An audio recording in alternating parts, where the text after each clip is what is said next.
ძალიან კლასიკური ის არის გზა და მეთოდი და ხერხი, იფიქრებ ჯერ რაღაც, იფიქრებ ჯერ სეზონის კონცეფციას, საით გინდა რომ წახვიდე, მთელი შენი დრამატურგია რაღაც საწყისი და ბოლო წერტილი დაახლოებით უნდა გამოკვეთო.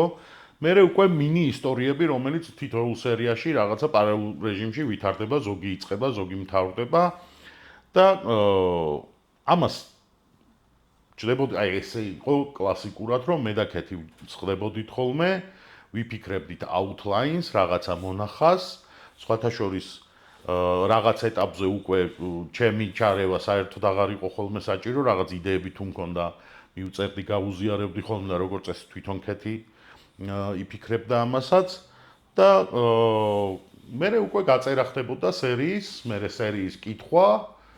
აი ეს იყო ასე ვთქვათ, მოკლედ რომ ვთქვათ, ტექნიკურად რაღაცა ნოუ-ჰაუები და რთული კრეატიული პროცესი ამ შემთხვევაში ჩვენ არ დაგვჭირდა, იმიტომ რომ კეთის შესაძლებლობები და ნიჭიერება საშუალებას იძლეოდა, რომ განსაკუთრებული წინასწარი მოფიქრების და სცენარისტების დაჯდომის და რაღაც ბევრი ხუმრობების ან სიტუაციების მოფიქრებას საჭიროება არ იყო, თვითონ იფიქრებდა ამ ყველაფერს, დიალოგებს თვითონ წერდა, სიუჟეტს თვითონ აკეთებდა, დრამატურგიას თვითონ მართავდა, აქედან გამომდინარე, ჩვენ მხოლოდ შეგვეძლო ხოლმე რომ დაფასების ის მქონდა სივრცე მარტო და ტაშის ვრჩებოდა, რომ ვა, ყოჩაღ რა მაგარია ისევ და ისევ.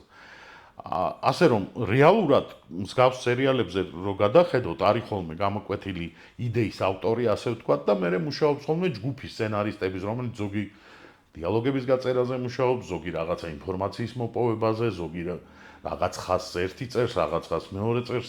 ამ შემთხვევაში ჩვენ ყავდა ისეთი ადამიანი სცენარისტად და ყავს დღემდე, რომ მას არ ჭირდებოდა ეს ყველაფერი.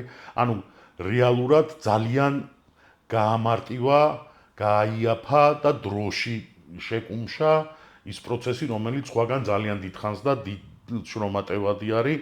შრომა უბრალოდ თავის თავზე აიყო ეს შრომას იგივე სითხოვს, მაგრამ მისი შესაძლებლობები იძლეოდა მისმა ნიჭიერებამ მოგცა საშუალება, რომ ეს სერიალი 12 წელი ეთერში ყოფილიყო ისე, რომ ერთი ჩავარდნა რეალურად არ ყოფილა.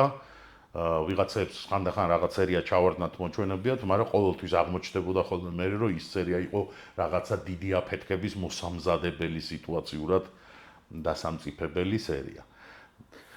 აი ეს შემიძლია ვთქვა იმაზე თუ კონკრეტულად სერია როგორ კეთდებოდა. აი ძალიან მარტივი მექანიზმი გქონდა. მე ვამაყობ, რომ მეც ვიყავი ხოლმე გარეული მაგამ.